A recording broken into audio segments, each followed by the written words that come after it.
Vamos lá, gente. Estamos tentando, tá? De tudo para fazer dar certo.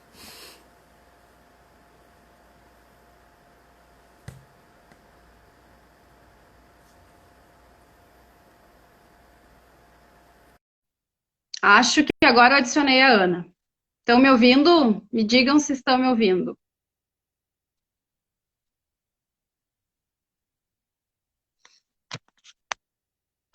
O pessoal disse que está sem som. E agora, me escutam?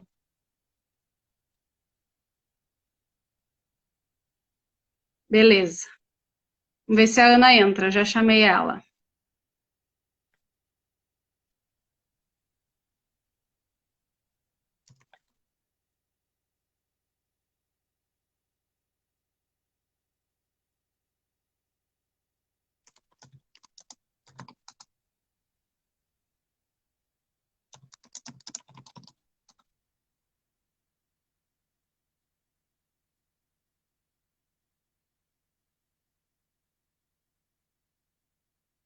Ia ser pelo YouTube, sim, mas nós tivemos algum problema técnico que a gente não sabe responder o que aconteceu.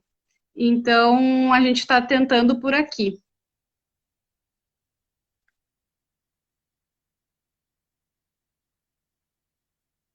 Ó, a Ana está entrando. Oi, Oi, Ana. Deu oi, certo. tudo bem? Gente, Deu olha só. certo. Deu. A Dilce está nos assessorando, ela está avisando todo o pessoal que vai ser aqui pelo Instagram. E Ana, acho que tu não conseguiu avisar o pessoal pelo Face, né? Ainda. Não, mas eu posso avisar agora. Isso, vai avisando aí Enquanto que tu eu tô vai falando. falando, Isso, vai lá então. Então, gente, boa noite para vocês. Já pedimos desculpa então de antemão, né, por esse probleminha técnico. Vai dar tudo certo por aqui. O único problema é que a gente vai ter menos tempo, né? Mas de qualquer modo, são tantas lives acontecendo, tantos eventos, que também a gente fazer em uma hora não é nada mal, né? Bom, então, esperar um pouquinho o pessoal entrar, a gente respirar fundo também, porque foi tenso aí os últimos minutos. Uma pena, né? Porque pelo YouTube a gente consegue também projetar algum slide, algum material que a gente preparou, mas enfim. É isso, né? A vida tecnológica nos faz essas coisas. Boa noite para quem está entrando.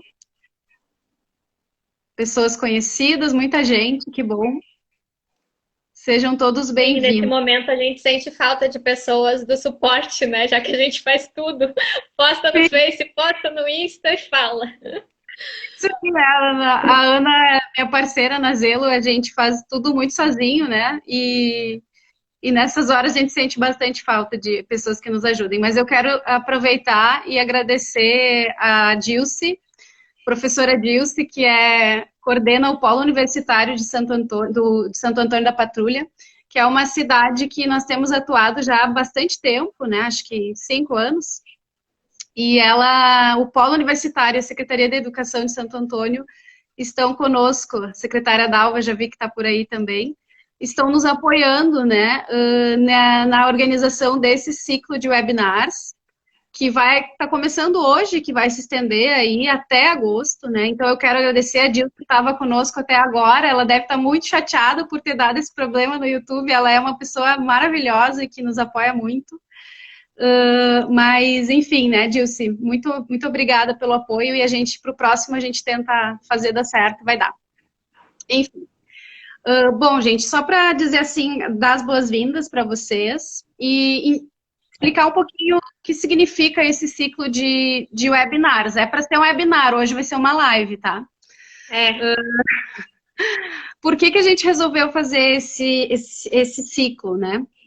Nós vínhamos até então, a Zelo não tinha realizado nenhum evento assim, ou live, ou webinar até então.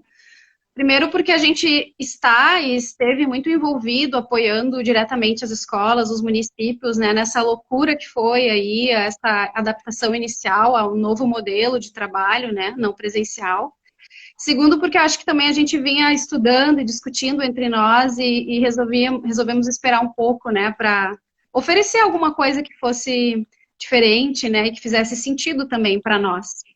E aí surgiu a oportunidade, na verdade, em função do nosso seminário, né? Não sei se todo mundo ainda sabe, mas nós vamos realizar em agosto o seminário de socialização de práticas inspiradoras na educação infantil. Esse seminário era para acontecer em março, presencialmente, depois nós transferimos para agosto, ainda na expectativa que fosse presencial, né, Ana? Mas Sim. aí decidimos fazer ele todo online, né? Estamos preparando com muito cuidado, com muito carinho, com apoio aí também do polo universitário. E aí nós olhando, nós pensamos, bom, até agosto, o que nós poderíamos fazer para aquecer o pessoal e para engajar todo mundo em torno de temáticas que para nós são muito importantes e que vão ser temáticas que também vão ser trazidas no seminário. E aí nós pensamos então no ciclo de webinar pré-seminário. Para isso, nós convidamos basicamente os parceiros que já eram parceiros da Zelo no seminário, né? E também alguns outros parceiros de trabalho aí nosso nos municípios que a gente vem realizando. Então, as temáticas de todo o ciclo, elas foram escolhidas pelos próprios parceiros, a gente solicitou que eles escolhessem as temáticas que mais, enfim, representavam o trabalho que eles fazem, né? E por isso nós organizamos essa temática. Essas temáticas, quem ainda não conhece todo o ciclo, pode acessar nossas redes sociais, o Face, o Instagram, e ali a gente fez uma divulgação geral de todas, tá? Vão acontecer sempre nas quartas-feiras, de 15 em 15 dias, nesse mesmo horário. Acho que é isso, já fiz a introdução geral. Como é que nós vamos organizar hoje, tá? Nós pensamos, né, Ana, em conversando com vocês aqui pelo Instagram vai ser um pouquinho mais difícil, mas eu vou tentar ficar atenta às perguntas. Pensamos em 2 momentos, né? A Ana vai iniciar falando um pouquinho da experiência dela, vai se apresentar, né? E aí depois, em seguida, eu vou fazer uma breve fala também, mas a ideia é que a gente possa interagir, né? A ideia é que fosse um webinar bem interativo, que a gente fosse respondendo perguntas de vocês. Então, fiquem à vontade, né? Enquanto a Ana fala, eu fico atenta aos comentários. Enquanto eu falo, a Ana fica atenta aos comentários, e assim a gente vai dialogando, agora com um tempinho mais curto. Então, aproveite. É isso. Ana, só Boa noite. introduz o tema do webinar de hoje, porque eu não falei no tema do webinar de hoje. Tá, então tá. Deixa eu dar boa noite, então, primeiro. Boa noite, pessoal. Eu sou a Ana, como a Gabriela já falou. Sou uma parceira da Zelo, tá? E hoje o título do nosso webinar é a Psicologia e Educação Infantil, Encontros e Desencontros, tá? Então, como ela já disse, eu vou começar falando. Sou a parceira da Zelo há um tempo já, sou psicóloga escolar. Tenho mestrado em educação, então foi uma forma de me aproximar um pouco mais da educação, da área que eu já gostava muito desde a faculdade. E para entender um pouco mais, poder discutir e refletir sobre a educação, então eu resolvi fazer um mestrado na área. E trabalhei em algumas escolas de educação infantil como psicóloga escolar, e hoje eu atuo em uma escola particular de educação infantil como supervisora pedagógica também. E ajudo a Gabi em alguns eventos e agora estamos aqui juntas. Para mim é uma honra poder falar junto com a Gabriela, né, que já foi minha professora, minha supervisora de estágio e tudo mais. E agora parceira. Então, eu vou falar um pouquinho do seminário, tá? Que foi idealizado junto, né, por mim e pela Gabriela. E a gente queria muito que ele já tivesse acontecido, que tudo isso não estivesse prejudicando o nosso seminário. Mas, de certa forma, a gente teve que se reinventar outra forma de poder acessar vocês, e o seminário está muito legal, assim. A gente tentou colocar tudo o que ia acontecer presencialmente de forma online. Então, ele está muito completo, todas as coisas vão acontecer de forma online. Eles vão ter os mesmos conferencistas, então vocês vão poder olhar tudo direitinho, os títulos, quem serão os conferencistas, no nosso site, tá? No site da Zelo e nas redes sociais vocês podem ir acompanhando. Os conferencistas serão o Gandhi Piorsky e a Silvia Nabinger, tá? Então a gente também vai ter 50 relatos de práticas, tanto oral quanto pôster. E acesso a todas as atividades através da plataforma, vocês vão poder discutir depois os trabalhos serão gravados para ter uma qualidade, um padrão, mas depois as pessoas que apresentaram os trabalhos vão estar disponíveis para discussão. Então, vocês vão poder discutir sobre os trabalhos apresentados também e as pessoas vão tirar as dúvidas, vão responder. É uma forma que a gente achou também, já que a gente não está presencialmente, mas que seja muito interativo, assim como a gente quer que seja hoje, né? Mas com tudo funcionando, que a gente vai testar muito bem antes, né? Então, também os expositores, para quem estava acompanhando todas as divulgações, a gente teria expositores de brinquedos, de livros, e eles vão estar presentes também, com os links lá para vocês acessarem, se quiserem comprar os materiais deles. E eles também estarão presentes no webinar durante o ano, até chegar o dia do seminário, né? E a gente vai ter uma certificação de 20 horas, tá? Então, espero que vocês olhem lá e vejam. Da onde que surgiu, então, esse seminário, né? Que é o Seminário de Socialização de Práticas Inspiradoras na Educação Infantil, o protagonismo do educador em foco. Surgiu, então, muito da nossa vivência e de estar junto com os educadores. Tanto nas minhas, né, de poder estar dentro de escolas, e da Gabriela, que faz as consultorias dentro de escolas, e também dos cursos que a gente promovia durante o ano, né? Muitas vezes os educadores vinham até nós para contar alguma coisa de, eu estou fazendo isso, o que tu acha? Muito no sentido de pedir uma validação, às vezes. De, será que está certo isso? Muito pelo olhar da psicologia, né? Tipo, tu como psicóloga me diz isso, está certo? Eu estou fazendo tudo ok? Ou, né, não é assim. Então, sempre no final das nossas falas, ou, né, até a gente ajudando nos cursos, tinham essas questões. E a gente viu o quanto o educador precisava falar e queria falar. Então, a gente pensou muito de que forma a gente pode colocar esse educador num papel de protagonista mesmo, assim, da sua prática, que ele possa apresentar o que ele faz, porque eles fazem, todos os educadores fazem coisas muito significativas dentro das escolas. E muitas vezes quem fala da educação, quem fala o que está sendo feito, são nossos psicólogos ou outros especialistas que vão, observam e falam da prática do educador. E muitas vezes não é o educador que fala da sua própria prática. Então, isso foi esse seminário para a gente, ele é o nosso queridinho, a gente está muito feliz com ele, né? Porque é uma forma de colocar os educadores realmente em foco. E pensando nisso, pensando também, refletindo sobre essa questão dos educadores virem falar e pedirem a validação, que a gente pensa também muito na atuação do psicólogo dentro da escola, né? Como que ele entra dentro da escola? Muitas vezes com essa visão de um profissional especialista, né? Aquele que vai para dentro da escola como especialista, detentor de um saber, e que vai para falar o que está certo, o que está errado, que vai muito para tratar a criança problema, né? Então, eu sei de desenvolvimento, então ali essa criança tem problema, essa não, e muitas vezes os próprios educadores veem dessa forma. E isso causa uma resistência. Eu senti muito isso em muitas escolas que eu entrei, que é a resistência dos educadores de... lá vem o psicólogo, né? Esse chato que sabe tudo e que vai falar o que a gente está fazendo de errado. Então, eu ouvi relatos depois, de quando eu entrei em uma das escolas, assim, depois que eu já estava lá há bastante tempo. Eu lembro que quando tu entrou, a gente se olhava quando tu chegava na sala, a gente falava, ninguém fala nada porque a psicóloga está entrando.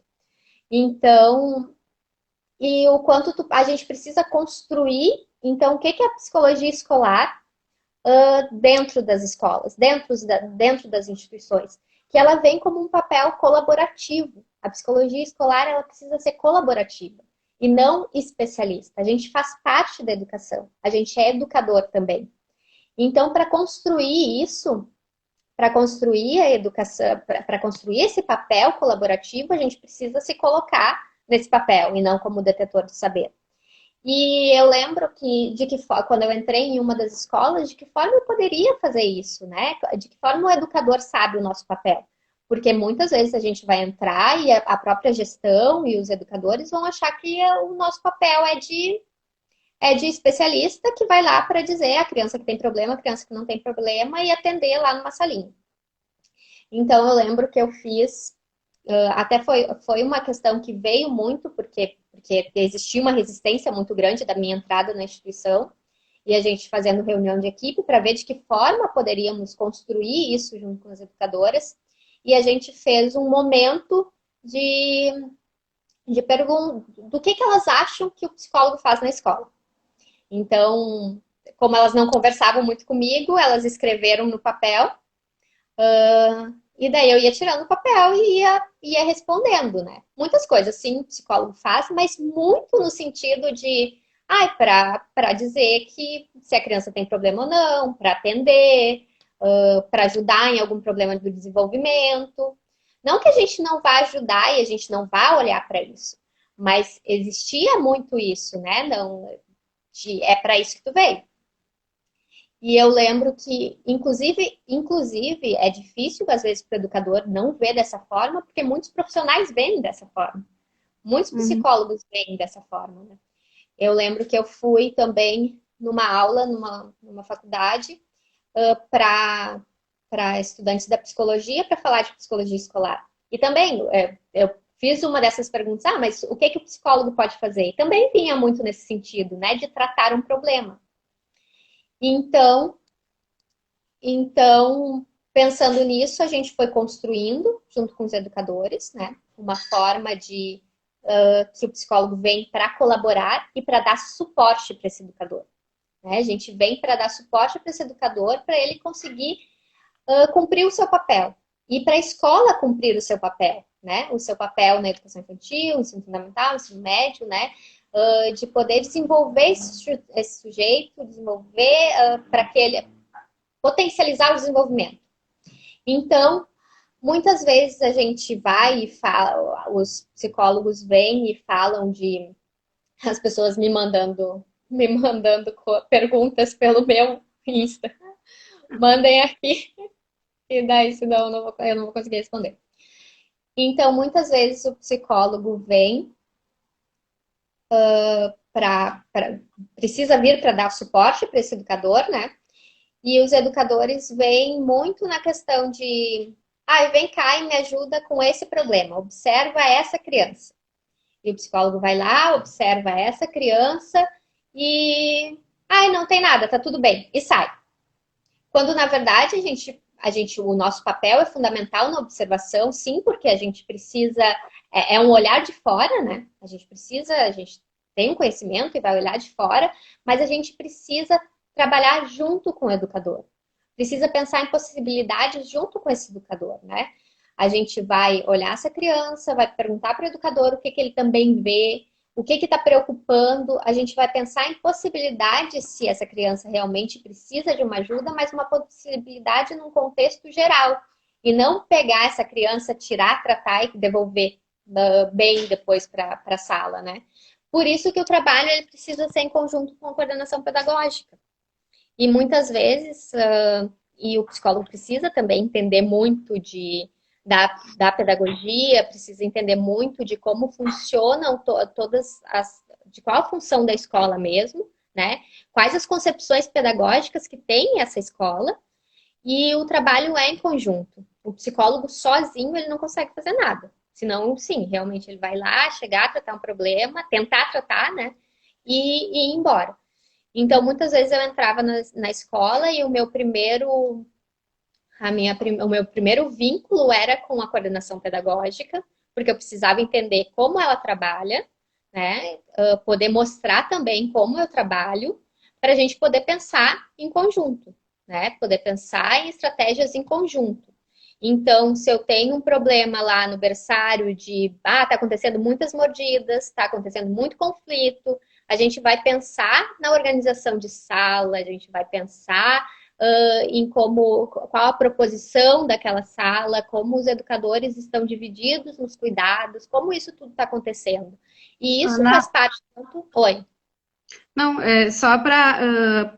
pegando o gancho do que tu está falando, e teve uma pessoa que... Porque acho que é importante situar que nós devemos ter entre o nosso público vários psicólogos e também os gestores e educadores, né? Eu acho que foi alguém da psicologia que perguntou, né? quais os principais desafios do trabalho do psicólogo na educação infantil e como enfrentá-los. E eu acho que isso que tu está falando já nos faz pensar que um primeiro desafio é transitar desse modelo de especialista para um modelo colaborativo, né? E aí, quando tu dá o exemplo das mordidas, eu acho que ele é perfeito, porque na lógica do modelo de especialista, a gente vai pensar num profissional que muitas vezes faz aquilo que alguém até colocou aqui, faz reunião com pais para explicar as mordidas, acalma, de repente, os educadores e diz que está tudo bem e que é natural do desenvolvimento. Beleza. Talvez o especialista vá até aí. E o que tu está dizendo é que num modelo que vai além disso, né, que não é que nega isso, mas que vai além, ele também pensa que, na verdade, o papel da psicologia também é contribuir para que esse ambiente em torno das crianças possa favorecer que elas sigam evoluindo nos seus processos de desenvolvimento e, inclusive, que a escola possa não ser um fator de risco para essa criança. Porque a gente sabe que, muitas vezes, por exemplo, a mordida tem a ver com a própria organização do cotidiano, de tempos e espaços, que muitas vezes até fomentam, né, conflitos ou mordidas. Então, eu acho que isso que tu está falando é um exemplo super importante da diferença entre um modelo de especialista e um modelo colaborativo. Só que, como tu bem pontua, nem sempre a própria escola e os educadores entendem e aceitam esse profissional que tenta trabalhar de forma colaborativa. Então, acho que é um pouco isso, né? Sim, eu acredito que um dos principais desafios, pelo menos os que eu passei, foi conseguir ajudar que a escola entendesse o papel, o modelo colaborativo do profissional, né? E isso não é de uma hora para outra, né? Porque existe toda a questão de confiança. E tu precisa conseguir desconstruir todo o modelo que foi construído, que é a psicologia como o especialista, né, dentro das instituições. E agora eu sou uma colega de trabalho, que tem uma visão diferente das coisas. Né? Então, eu não sou aquela... O que, às vezes, dificulta muito, porque muitos profissionais da psicologia têm uma carga horária muito pequena dentro das escolas. Né? Isso, verdade. Então, é difícil. Às vezes, o psicólogo tem 2 horas semanais. Então, se for pensar em toda essa construção, realmente é difícil para o educador ver esse profissional como colega de trabalho se tu só vem 2 horas aqui e tu não participa de nada, né? Então, aí a importância do psicólogo ter uma carga horária, agora eu vou defender a classe, né? Ter uma carga horária maior dentro das instituições para ele conseguir fazer parte desse processo, né? Processo de pensar tanto o PPP, pensar toda a organização, pensar junto com a gestão, poder fazer parte disso e construir isso, sabe? Então é uma forma do educador ver, porque eu senti muito que eu consegui o respeito dos educadores quando eu comecei a entrar em sala mesmo. Porque muitos, eu lembro, até em uma das instituições, a diretora falava muito, porque tinha uma psicóloga que vinha aqui, ela tirava todos os anéis, todos os adornos, ia lá na sala, dava uma observada, depois ela falava para o educador, tem que fazer isso, isso e isso. Então, o educador pensa, tu nunca tá em sala. Pro educador é muito difícil, muitas situações. E daí tu vem e me diz que tudo que eu tô fazendo é errado e agora eu tenho que fazer dessa forma. Então, para mim, é muito importante, sempre foi muito importante eu fazer muitas intervenções. Olha só, servir como exemplo. Então, eu tô fazendo, eu tô fazendo dessa forma. Quem sabe tu tenta sim. Numa situação de conflito, eu entrar como apoio, poder ajudar, poder mostrar numa próxima, então agora tu faz dessa forma para a gente ver como fica, né?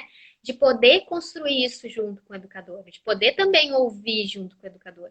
Então, eu também preciso de uma carga horária maior, porque eu preciso conhecer as crianças também, né? Fazer vínculo com todo mundo. Então, é uma forma, nessa escola tinha uma carga horária maior, né? Mas muitas vezes a gente tem uma carga horária de 4 horas. 4 horas semanais. Então, a gente vai muitas vezes na perspectiva de apagar incêndio. Tá acontecendo isso e isso, né? Resolve. Quando, na verdade, a gente precisa pensar muito numa perspectiva de promover, né? Promover desenvolvimento, promover saúde mental, promoção, né? Então, para isso, a gente precisa estar próximo da gestão, precisa ter a coordenação pedagógica como aliada, porque se a gente tem uma carga horária dentro da escola, muitas coisas a gente vai ter que conversar junto com a junto com a coordenação, para que ela continue o nosso trabalho, né? Então, para que poder ir lá e conseguir avaliar como está sendo feito, conseguir, né, olhar para tudo que está acontecendo. Tem uma outra pergunta aqui que eu acho que tu pode falar, que alguém falou também do receio. Eu quero falar uma coisinha que a gente fez na escola que foi muito legal, porque teve um comentário ali, as mordidas, e daí o psicólogo vai lá e faz a reunião com os pais. E que a gente fez, né, a gente pensou junto na escola a reunião, junto com os professores, e quem fez a reunião com os pais foram os professores. Né? As professoras que falaram sobre mordidas, as professoras que falaram. Então, a gente pensa junto, a gente constrói junto, mas a voz é do educador que está todos os dias com as crianças lá. É o educador que os pais veem todos os dias na porta, né? Então, muito o psicólogo bom, ele fica mais de fundo, né? Ajudando, dando suporte. O psicólogo vai dar o suporte. Pode falar, Fala. Não, isso é muito legal. Hoje nós temos um grupo também de psicólogos parceiros da Zelo, que a gente se encontra para discutir as questões das escolas, e hoje nós falávamos sobre isso, né, o quanto o trabalho da psicologia, ele muitas vezes deve ser um trabalho mais na sombra, não no sentido de, né, nos deixar também muito na sombra a ponto de não aparecer aquilo que a gente faz, mas se é para a gente brilhar, que a gente brilhe junto, mas não brilhe mais, né, porque acho que isso que a Ana fala é perfeito, assim, o nosso próprio seminário, ele veio para isso, porque é muito comum, né, na área da educação, muita gente brilhar mais do que os próprios profissionais, os educadores, os gestores. Então, eu penso que se é para brilhar, a gente precisa brilhar junto, né, Ana? E não brilhar mais. Então, acho que isso que tu diz é importantíssimo, né? Essa é outra estratégia de atuação colaborativa, que é fomentar, né, apoio para que os educadores possam estar à frente desses momentos com os pais, inclusive, né? Tá me ouvindo, Ana?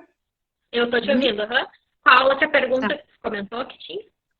Sim, a outra pergunta é que, em relação aos pais, né, que parece que os pais também têm um pouco de receio, assim, dessa relação com a psicologia, quando são chamados pela psicologia, ou quando é feito um encaminhamento, enfim, se tu pudesse falar um pouquinho disso, assim. Sim.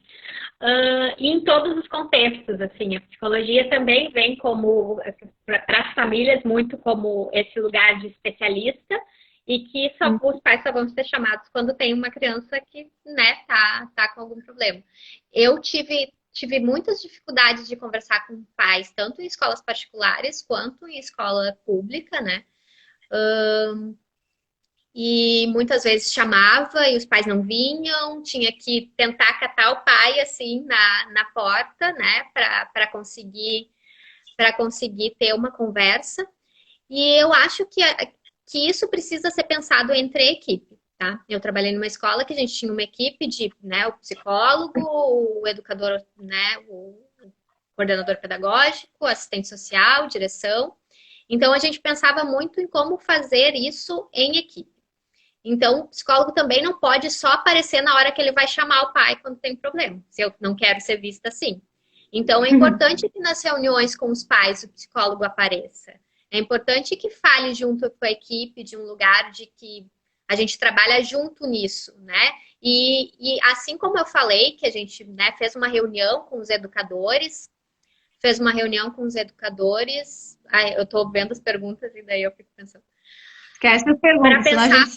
Para pensar no papel da psicologia, também é importante que na reunião de início de ano, que muitas escolas fazem, né, poder apresentar o psicólogo e falar também desse lugar da psicologia, que é um profissional que vai colaborar, assim como os outros, né, de poder participar desses momentos em conjunto e não chamar pai só quando tem um problema. Não chamar o pai só quando tem um problema. Poder estar, não se trancar numa sala, né? Poder estar circulando pela escola. Em momentos de chegada, eu ficava muito, às vezes, ali na frente, poder cumprimentar os pais, poder ver as crianças chegando, poder acompanhar esse momento, até porque, às vezes, a gente vê coisas que precisa melhorar e a gente pode pensar sobre isso, mas acompanhar esse momento, dar oi para as famílias te conhecerem como uma pessoa, porque as famílias conhecem a cozinheira, conhecem as pessoas de serviço geral e muitas vezes não conhecem o psicólogo, porque o psicólogo sempre está isolado em algum outro lugar e só vai chamar a família quando tem algum problema. Então, é impossível que as famílias não vejam realmente o psicólogo como um especialista que só vai chamar quando tem problema. Então, é muito da postura que tu vai ter, muito da postura que tu vai ter dentro da escola que tu trabalha, né? Então, estar perto, poder falar, eles poderem entender que a psicologia vem como um suporte também e que eles podem procurar e poder chamar quando tem coisas boas para falar, poder falar junto com os educadores, né? Também tem uma coisa que muitas vezes a gente. E que eu fiz muito no começo também, e depois pensando com a equipe, que tinha alguma questão que a gente precisava conversar com os pais, e daí eu ia atender, ou o assistente social ia atender. E os educadores não ficavam sabendo como Nossa. isso, o que tinha acontecido. E a gente começou a pensar nisso, como que a gente pode melhorar isso? Como a gente pode melhorar é chamando o educador para conversa. Então, o educador começou a participar dessas conversas, porque a gente sabia o que a gente observava, a gente sabia o relato, mas quem sabe muito mais é quem está com a criança todos os dias. Pode vir alguma coisa que o educador vai poder responder. Então, a gente participava junto. E quando acontecia algum momento da gente ter alguma conversa com a família, o educador não conseguir participar, eles já estavam cobrando. Ah, tu falou com a família lá, eu não fiquei sabendo, né? Ah, Às isso é vezes ótimo. passava tipo, na correria, eles já entendiam o papel, né? Eu quero retorno, eu quero poder falar sobre isso. Então já existia a cobrança. E é importante isso de, né, empoderar o educador, de empoderar para eles falarem. E que muitas vezes é difícil, né? Quando a gente chega num lugar onde o educador nunca teve esse poder, fazer esse processo também não é fácil, porque às vezes eles não querem. Porque daí tu pensa, E tem educadores mas eu aqui que tento devem. fazer isso, mas o educador nunca quer. Hã? Sim. Não, deve ter profs aqui e tal que sabem, né? Porque e também é difícil, porque eu acho que aí, né, tem muitas coisas, a gente poderia ficar horas falando, mas também não Sim. dá para a gente querer que do nada, do dia para noite, né? Muitas vezes, então, esse profissional o tempo inteiro ficou mais de lado, porque muitas vezes a gestão não coloca esse profissional à frente, daí do dia para noite a gente querer que o professor conduza uma reunião falando de coisas que envolvem aspectos psicológicos, que a gente já vai falar um pouquinho mais. Não é tão simples, né? Então, assim, por isso que precisa de apoio, precisa de tempo para isso. E, Ana, só queria apontar uma coisa, porque tem pessoas falando, minha escola não tem, né, não tem psicólogo, que sonho ter um psicólogo desse. Eu acho que as coisas que a Ana tá falando, por exemplo, essa questão das famílias, né, de não aparecer só para as famílias nos momentos difíceis, são dicas importantes para qualquer profissional dentro da escola. Né? A gente não está falando aqui, a postura de colaboração é uma postura que a gente desejaria para todos os profissionais. Para o coordenador pedagógico, para o gestor, para o diretor, para os próprios professores, né? Na medida em que também fomentam diálogos cotidianos com as famílias, é diferente, né? Se eu tenho uma comunicação já livre no cotidiano, quando eu chamo essa família, já não tem mais tanto aquela mística, porque eu já falo com a família cotidianamente, né? Então, eu acho que esse modelo colaborativo, gente, que muita gente está falando ali, gostou, ele não é só para o psicólogo, tá? Ele é para todos nós, para todos os profissionais da educação. Eu penso que nós precisamos disso mais e mais, né? Porque a partir do momento que tu entra na escola, tu é educador, né? Todos são profissionais da educação. Então, eu acho que é isso, assim, poder estar dentro da escola. Sim, eu sou psicólogo, mas eu também sou um profissional da educação. Sim, eu sou um diretor, mas eu também sou um profissional da educação. É poder ter isso em mente, assim, eu estou no ambiente escolar, eu sou um profissional da educação. Tanto que as crianças, muitas vezes, né, eu sempre fui chamar de prof, né? Então, muitas vezes é difícil elas entenderem, tá? Mas tu é prof igual. Então, tu entra na escola, tu vira prof. E é poder entender que esse é o teu papel de educador, né? Tem uma pessoa que está perguntando ali qual seria a carga horária adequada, né? Porque 4 horas é muito pouco. E muitas escolas, às vezes, não conseguem realmente ter um profissional durante, né, 4 horas. Então, a gente tem que elencar prioridades, né? Do que a gente vai trabalhar. Então, é muito importante tu entrar e poder observar e poder elencar prioridades, porque senão tu não vai dar conta, não adianta. Uma carga horária eu acho que é adequada e que funcionou muito bem durante um tempo que eu trabalhei foram 12 horas. Mas tu tinha que elencar prioridades também, né? Tu não consegue dar conta de tudo. O bom seria ter um profissional da psicologia 30 horas numa escola, né? Full time. Então, Uhum. full time. O que a gente tem dito é isso, assim, né? Se você trabalha 4 horas numa escola, negocia com a gestora qual vai ser o foco do teu trabalho, porque tu não vai conseguir fazer tudo. Então, por exemplo, tem alguns psicólogos que eu acompanho que elegeram focar só no trabalho de supervisão, apoio aos educadores. Não trabalham com famílias, né? Outras escolas não, né? Preferiram que o psicólogo trabalhe mais acompanhando as crianças e famílias, né? Embora eu acho muito difícil fazer isso sem trabalhar com o educador. Para mim, psicólogo escolar tem que trabalhar com o educador, né? Tem que trabalhar com o educador. Mas, de qualquer modo, como as possibilidades de atuação são muitas, penso que é preciso fazer esse contrato de trabalho para não ficar fazendo tudo e ao mesmo tempo nada, né, Ana? Eu acho que o contato ali com a gestão e poder ter muito claro o que precisa ser feito, qual a nossa função, qual o nosso papel, porque muitas vezes a própria gestão às vezes esquece qual é o papel do psicólogo. E quando começa a surgir problemas, eu quero que tu resolva. Então, é poder a gente ter muito internalizado também qual o nosso papel. E poder ter esse contrato e retomar esse contrato quantas vezes for preciso. E até o mesmo contrato com os educadores, porque muitas escolas têm uma rotatividade muito grande dos educadores, e lá no início eu falei o que era psicologia dentro da instituição, e nunca mais falei, e daqui a pouco o teu papel vai se perdendo ali, e daqui a pouco tu já começa a apagar incêndio, só tratar de casos, problemas. Então, é preciso retomar, é preciso ter um contrato com a gestão de qual o papel do psicólogo aqui, o que pode ser feito nessa carga horária, e trabalhar, e fazer, né? Ana, eu acho que retomando isso.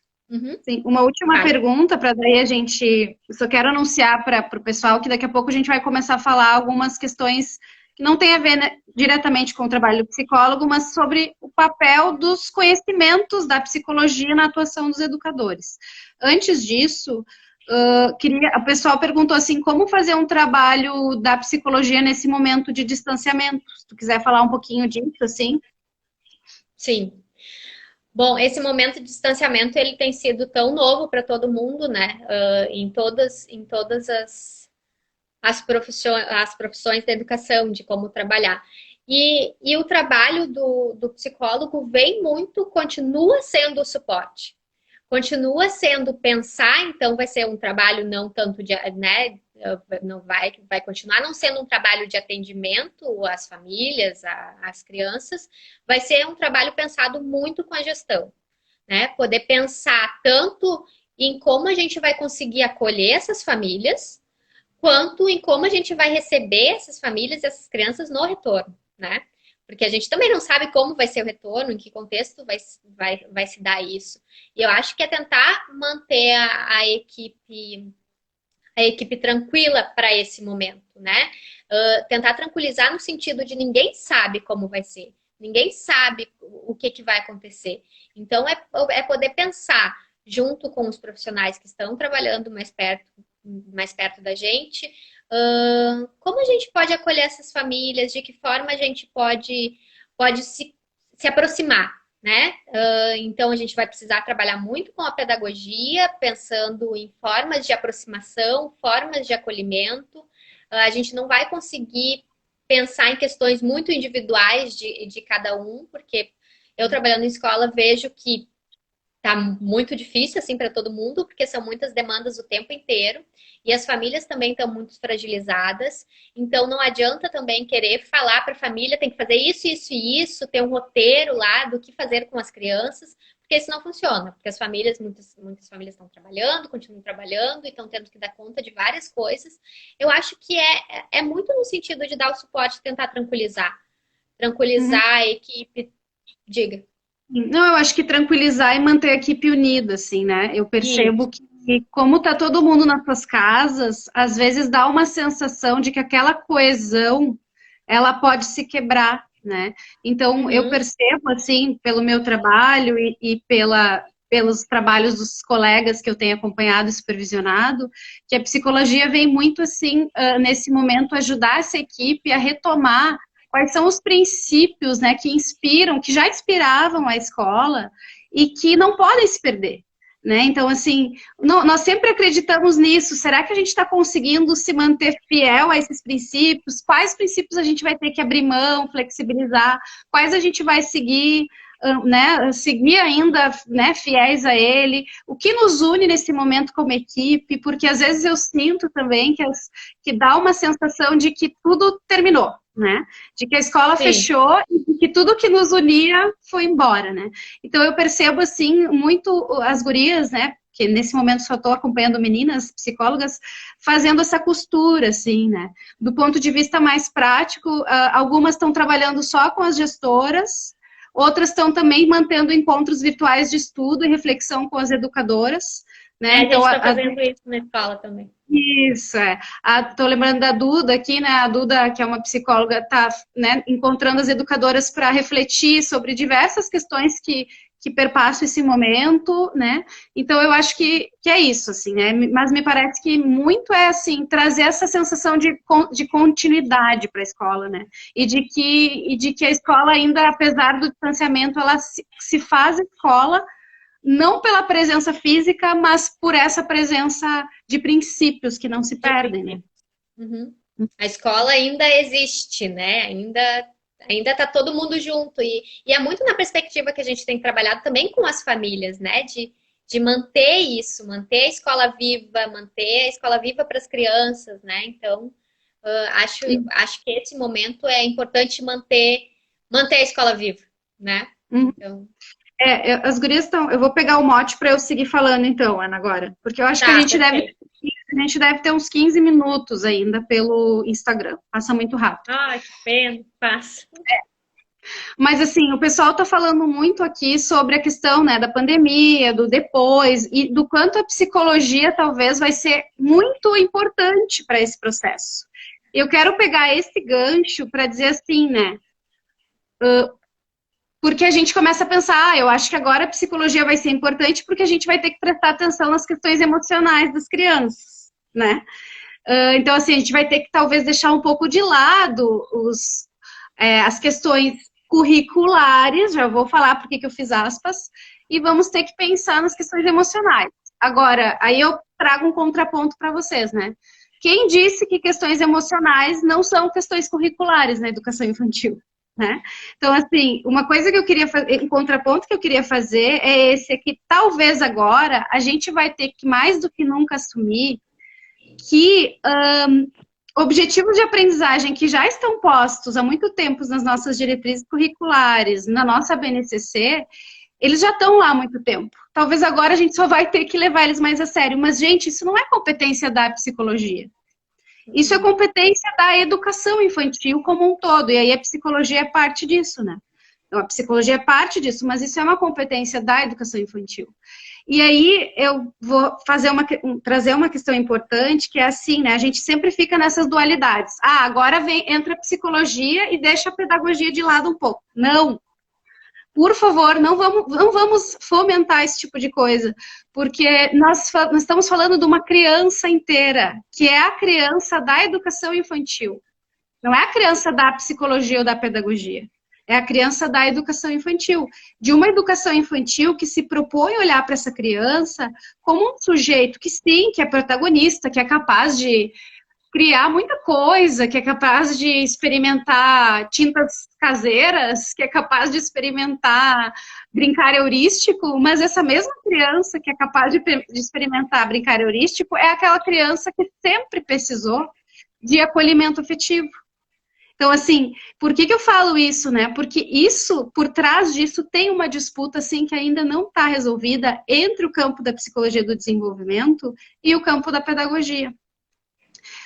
Uma disputa que ela é completamente ingênua e ilusória, né? Da gente achar que ou a gente prioriza questões emocionais ou a gente prioriza questões pedagógicas, entre aspas, né? Porque para mim pedagógico é tudo. E aí, Ana, eu penso assim, né? É importante dizer, né? Que há muito tempo tem essa áurea assim de de disputa e, de certa forma, de ameaça, né? Desses conhecimentos da psicologia do desenvolvimento, assim, como se eles desqualificassem a atuação da educação, do ponto de vista assim, olha, a educação se presta a fomentar a aprendizagem. E a psicologia fica dizendo, né, que a gente tem que cuidar das crianças do ponto de vista afetivo. Não, né? Então, assim, aí no bojo disso tem uma discussão que eu vou trazer para vocês, que é aquela velha questão, né? É creche ou é escola? Tá? Então, assim, existe um grupo de profissionais no Brasil e fora do Brasil, e muitas pessoas são psicólogos da infância, que defendem, por exemplo, a gente pensar em... defendem a gente falar de creche, tá? Por quê? Não é só pelo nome, enfim, né? Mas, sobretudo, porque essas pessoas entendem que a gente precisa salvaguardar ou resguardar as especificidades da criança pequena. É como se a gente precisasse proteger algumas características dessas crianças que são muito peculiares e que, se a gente não cuidar num contexto coletivo, a gente pode não respeitar. E isso vem muito de algumas teorias específicas da psicologia, que são as teorias do apego, por exemplo, que vão trabalhar toda a questão do apego, né? Então, assim, o bebê pequeno, ele é um bebê que demanda, né, um cuidado mais individualizado.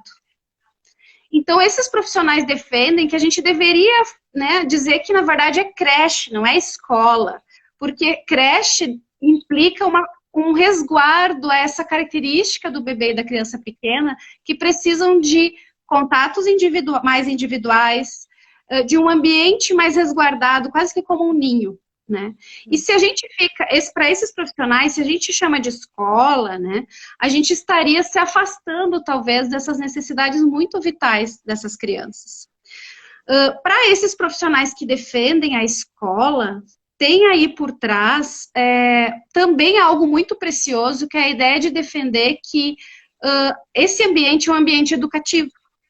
E defender que a criança, ela é cidadã, ela é protagonista, ela não é um ser passivo, né? Ou seja, ela também é capaz de aprender, né? E tudo mais. Então, vejam, tem uma disputa aí que, mais do que a palavra, tá? O que tem por trás é uma concepção ou alguns princípios que esses profissionais defendem. E agora eu vou falar da minha posição e tentar relacionar um pouco com essa questão da pandemia. Eu tenho falado muito em escola, né? Por que eu tenho falado em escola?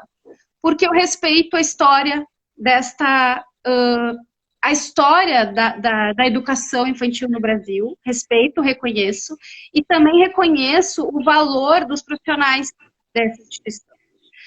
Eu reconheço que é importante que a gente entenda que a instituição escolar para as crianças pequenas, ela é uma instituição que ela não é só de guarda, né? Ela não é só uma instituição que acolhe as crianças para elas terem onde ficar. Ela é uma instituição que pensa a educação das crianças pequenas. Agora, quando eu chamo de escola, eu continuo considerando que ali tem um sujeito que, ao mesmo tempo que é protagonista, que é capaz, né, de produzir cultura, ele é um sujeito que também tem características, e aí a psicologia do desenvolvimento nos ajuda muito, que tem características que precisam ser respeitadas para garantir sua sobrevivência física e psíquica. Como, por exemplo, a própria condição de dependência. Então, assim, essa disputa entre o sujeito autônomo e o sujeito dependente, ela é irreal, gente. Toda criança, ela é dependente e é também autônoma. Toda criança depende de um outro que, através do olhar, do toque, né, da comunicação verbal e não verbal, diga para ela: você tem quem confiar, você está seguro, você vai continuar, você vai poder contar comigo sempre. E, ao mesmo tempo, quando ela vive essa experiência, só assim ela pode se tornar protagonista. Então, veja, a criança protagonista, o protagonismo infantil, ele se constrói com uma condição de dependência.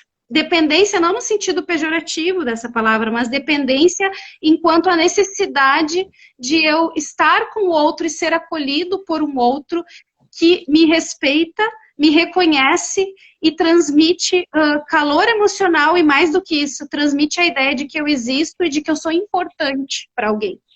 Então, essas duas questões estão completamente ligadas, né? Portanto, essa disputa entre creche e escola, psicologia e pedagogia, né? Afetividade e aprendizagem, a gente precisa superar isso. A gente precisa superar tanto essas concepções quanto a ideia, né, da briga entre psicólogos e pedagogos. Essas dicotomias não nos ajudam, né?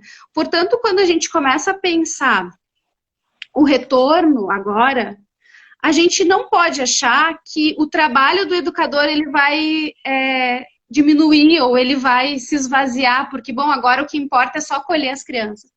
Não, gente, né? O acolhimento ele é uma condição para que essas crianças possam retomar experiências de exploração, protagonismo, aprendizagem que vocês tanto almejam, né? Então, claro que talvez num primeiro momento as experimentações, as investigações, os projetos de investigação, talvez a gente vai precisar recuar um pouco, porque as crianças vão estar mais inseguras, mais ansiosas, mas isso não significa abrir mão do trabalho pedagógico, isso significa redirecionar o trabalho pedagógico para atender essa condição humana, que é a condição de dependência e a necessidade de vínculo. Então, eu acho que isso é fundamental, assim, né? Eu e a Ana conversávamos, né? Porque é muito interessante, assim, a gente precisa abandonar essas rivalidades e essas vaidades que nos colocam sempre em disputa, né? Então, a psicologia não está em disputa com a educação, a psicologia não está em disputa com a sociologia, né? Então, essa ideia da criança cidadã, da criança protagonista, ela vem muito da sociologia da infância, vem muito da antropologia da infância. São áreas que convergem, gente, não são áreas que divergem, né? Então, é muito importante, né, que a gente possa fazer uma compreensão mais holística, mais sistêmica, mais global sobre a criança pequena. Quer falar alguma coisa, Ana, quando eu tomo uma... Eu vi ali também alguns educadores comentando mas a gente precisa muito de suporte também, porque a gente não sabe nada que vai acontecer, como vai acontecer, a gente também está fragilizado. Sim. Então, de repente, quiser falar um pouco sobre... eu acho que a psicologia também tem esse papel, claro que não sozinha, mas de poder pensar junto com a equipe, né? Como ajudar também a equipe a não estar tão fragilizada, que é aquilo que a gente vinha falando, né? De poder ainda, agora, nesse momento, antes do retorno, poder manter a equipe unida, de poder ter esses encontros, reuniões, né? Pelo Zoom, né? Claro. Como equipe. Sim, e eu acho que essa fragilidade, ela vem muito por a gente estar vivendo um momento que está questionando nossos princípios, nossos conhecimentos, ou aquilo que estava muito certo dentro de nós, né? Então, eu acho que sim, eu acho que a psicologia, e aí eu estou falando da psicologia do desenvolvimento agora, tem muito a nos ajudar nesse momento para recuperar a confiança nas nossas ações, né? Então, uma das coisas que a gente vem discutindo muito, que talvez a gente tenha que estudar um pouquinho mais junto com as equipes agora, é um pouco como as crianças vão voltar em relação a forma como elas vão manifestar essa instabilidade ou insegurança no vínculo, né? Porque a gente já sabe, por exemplo, que quando a criança tem um vínculo que está um pouco mais fragilizado, ou inseguro, ou ansioso, tem crianças que mostram isso, por exemplo, querendo grudar muito. Né? Algumas querem grudar muito no adulto, ficam no adulto em volta o tempo inteiro. Outras, pelo contrário, não se afastam, têm um perfil um pouco mais de afastamento e até de resistência ao contato. Então, isso às vezes fica confuso para nós, né? Então, eu penso que é um momento para a gente recuperar esses estudos sobre as questões de vínculo, né? E a psicologia, claro, deve ajudar nisso, mas também... os educadores podem fazer essas discussões entre eles, assim, não necessariamente tem que ter um psicólogo, né? A gente pode até sugerir depois leitura e coisas nesse sentido, mas eu sempre penso que está sendo uma bela oportunidade para a gente resgatar de fato o quanto essas questões que são vinculadas ao desenvolvimento mais emocional da criança precisam ser olhadas como foco de intervenção pedagógica, sempre, gente. Um exemplo para vocês, assim, hoje se fala muito em brincar heurístico, né? Daí as profs vêm, Gabriela, eu monto lá aquelas coisas de experimentação, e aí tem crianças que ficam lá 2 minutos e não conseguem ficar lá brincando autônomas, tempos e tempos. O que acontece? Qual é o problema, né? Por quê, gente? É isso, justamente isso que eu vinha falando antes, né? Porque a autonomia, ela não se constrói assim, larga a criança e deixa, né? A autonomia, ela se constrói muito, primeiro, nessa relação de confiança que a criança vai construir com alguém e na segurança que ela vai ter nas suas próprias competências, né? A autonomia, uma criança autônoma, ela confia na sua própria competência. Ela confia que ela pode explorar sozinha e que ela tem condições de desejar explorar e conseguir explorar. E essa confiança se dá na relação com o outro. Né? Então, tudo isso, gente, eu penso que a pandemia vai nos ajudar a reintegrar, né, emoção e mente e corpo, emoção e cognição, né? Então, eu acho que é uma bela oportunidade para isso, assim. Eu acho, assim, ele não me avisou ainda, tá, que vai acabar aqui, mas daqui a pouco eu penso que a gente pode ir encerrando para não cortar no meio, né, Ana? Tem pessoas também pedindo para gravar live, não sei se tá gravando. Tá, perfeito. Ele não tô gravando, mas eu acho que eu consigo depois, porque vai ficar 24 horas. Deixar. E tem pessoas falando que gostariam muito de indicação de leitura. A gente pode ir postando algumas coisas na nossa página do Facebook, né? Algumas indicações. Podem ir acompanhando lá, porque tem muita coisa boa, realmente, produzida para vocês. O pessoal pediu sugestão de livros sobre psicologia e educação infantil, então eu já anotei. E talvez também a gente possa postar alguma sugestão de material sobre essa questão mais vinculada ao vínculo, às questões do apego, né, as questões das relações entre adultos e crianças. A gente pode estar postando sugestões, sim, sem dúvida. Perfeito. Queria comentar que tu tinha falado, né, muitas vezes, algumas crianças vão poder apresentar, né, diferentes reações quando chegarem na escola, algumas vão querer ficar muito próximas e outras mais distantes. E isso a gente tem percebido agora. Algumas profs têm feito alguns encontros online com as crianças e algumas crianças tiveram a reação de ver a prof começar a chorar e não querer de jeito nenhum. Então, os pais, nossa, eu sei que ela tá com muita saudade, mas ela não quer os colegas, ela chora. Então, a gente foi muito na perspectiva de não obriga, né? Não obriga. Isso pode ser uma forma dela estar reagindo com a saudade, né? Ela não tá, estou com saudade, é um sentimento que eu não entendo muito bem. Então, alguns pais começaram a entrar nos encontros e deixar ali se a criança queria ou não. E, aos poucos, elas pediram. Elas foram entendendo e conseguindo lidar com a situação e elas pediram, assim. Mas isso pode acontecer agora na volta, né? Das crianças não quererem olhar para a prof, quererem, né, chorarem, não quererem os colegas. Isso acontece, às vezes, até quando eu lembro de uma situação do berçário, que a prof tinha um vínculo muito forte com as crianças e ela ficou afastada uma semana, ficou doente, não estava conseguindo ir para a escola. E quando ela voltou, as crianças batiam nela, choravam e não queriam, e era muito... Tu nos abandonou, então é a forma como eu vou reagir diante disso. Acho então, perfeito. É só a gente pensar em nós adultos, né? Quando a gente sente, às vezes a gente acha que foi abandonado por alguém. Alguns adultos, quando sentem esse abandono, né, grudam, vão mais atrás, vão atrás da pessoa. Alguns se afastam completamente, né? Então, o jeito como a gente lida com o apego, gente, é muito particular, né? E tem a ver com a nossa história, né, de relações, assim. Então, acho que a gente vai precisar entender um pouco mais esses processos para poder dar o tempo para as crianças, mas dar tempo não significa não fazer nada, tá? A gente sempre fala também, dar tempo para as crianças não implica que o adulto não vai seguir investindo nisso, mas tem que saber como investir para não ser intrusivo também e tal. Então, acho que são detalhes bem bacanas, assim, que eu acho que é o momento para a gente estudar, assim. Acho que é um momento muito legal para isso. E eu tô com esperança, assim, de que isso tudo vai nos ajudar. Gente, tem 30 segundos. Só agradecer todo mundo. Agradecer a Ana, dizer que foi um orgulho, assim, para mim ouvir a Ana. Eu fui prof da Ana, então é um orgulho muito grande estar ouvindo. E agradecer muito e pedir desculpas por todo o transtorno. E daqui 15 dias tem mais com a Creche Segura falando sobre as questões sanitárias, tá? Desse retorno. Um beijo muito